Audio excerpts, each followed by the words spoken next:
Hello, beautiful people, and welcome. We have a November floral, botanical slash coffee, all of the wonderful things theme to do together. It's really easy and simple.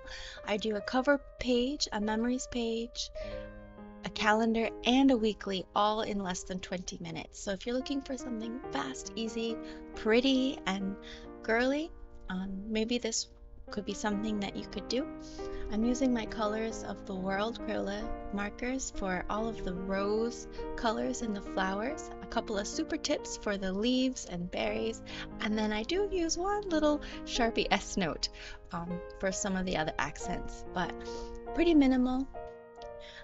I know you might be thinking, ooh, it's a little early to be posting a November plan with me, but I tell you, I have so many journals that I'm working on, so many different spreads, and this custom journal for a friend just was, it's so perfect, and I just had to share it, even though it's a year early. So check your calendar when you make it. Don't actually copy mine date by date because it is for 2023. I'll go into detail a little bit more about how I draw these flowers later since I will be repeating them throughout the spreads. But I wanted to talk about this cup because I use my Fudenosuke pen and I'm just lightly dragging it across the page, really picking up my hand every once in a while so that there are little spaces in between the line. It's not a stark strong line, but there's a lot of airiness to it, and that way it makes the cup look a little more light and not so heavy on the page. Using my deepest rose, I fill it in with that mocha coffee that's on the table there with the cluster of flowers, and I do a little bit of calligraphy with my pen. Okay, so now we're doing the flowers again, and you've noticed it's a 5-petal flower, and after I've outlined the petal, some a little bit longer, some a little bit shorter for depth, then I go in with my pen, my marker, to fill in all of the different colors. I'm also leaving a little bit of white space in between the lines as I color the petals. And you'll see here with the leaves the same way. The biggest tip I think I can give you when you color in your botanicals is to go along with like the grain of the petal or the leaf, and that will add a lot of texture. Really making this loose, you see there's a lot of white in between the color strokes that I have left. That gives it a lot of light and airiness, like light bouncing off of the petals and the leaves. But having those lines be consistent with how the flower is blooming, how it's growing, really makes it more alive instead of just like a coloring book with everything put in really flat. I added a little washi tape on the side, and then here's when I picked up my little Sharpie marker and decided to add a little bit of inside to the flowers and a drop shadow for my November. Turning the page, we're going to be working on our calendar. My boxes are 5 by 5, so I have Monday through Friday on the left page, and then I put the weekend, Saturday and Sunday on the right.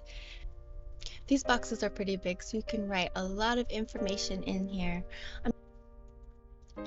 I'm really hoping that this notebook will be something that the person who receives it finds it very useful, and it hits all of her style and her aesthetic and her planning needs.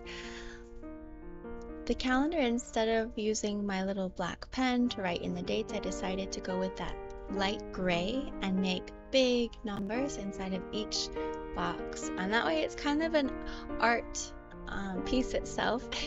Makes it a little fun, and it's light enough that you can write over it, but then they're big enough that you should be able to see it through whatever you write on top of it.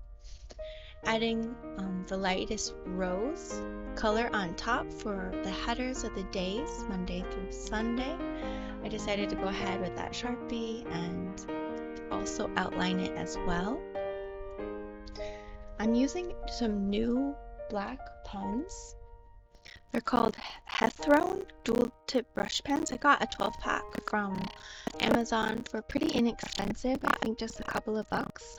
So far I've really liked the bullet end, that fine liner. I've been using it quite a bit because it just writes so smooth and everything is so small. It makes it really easy. So on the side here, we kind of have a little bit of a dashboard for some main goals throughout the month. We have ministry goals and meeting goals, and then also totals. So that way, the idea is all the months will have this dashboard in this journal, and you would be able to see your progress or kind of your own stats of what you were able to accomplish each month, and what you would like to focus on maybe for the next month, because you don't know what you need to work on until you realize where you're deficient. So that's kind of the idea here. Again, I'm adding some more of these little floral botanicals with the deep rose, and then also I think the other pink that I used is the light rose for the sides.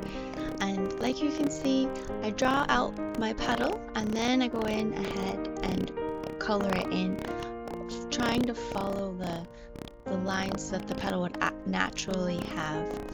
And the same way with the leaf, you see how I make the sharp oval.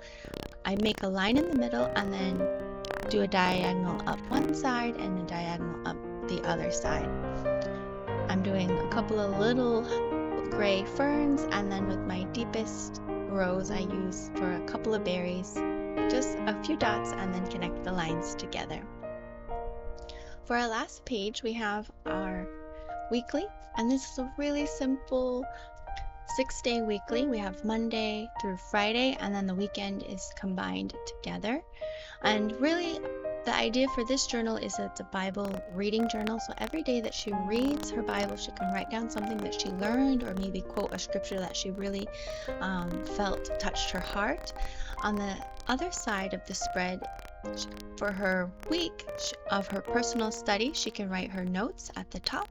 And then I've also divided it to have a little bit of a gratitude log, so she has a little line for each day of the week, and then also a little box for ministry plans. And that way she can work on those specific goals that she has at the beginning of the month and be able to break it down week by week, and not forget any of the little appointments of Bible studies and cart witnessing and all those little things. So I'm just filling in the dates and the days, adding a little more washi tape at the top, and here's our flip through. Thank you so much for watching. I hope some of these spreads gave you some ideas. I hope you enjoyed planning with me. I have a couple more November plan with me coming up for my own journal and my husband's journal. So if you'd like to see more, please subscribe. And check out my Look in the Nooks Instagram if you want to see some close-ups of the specific art that you saw today. Thank you so much for watching, and I hope to see you guys in the next one.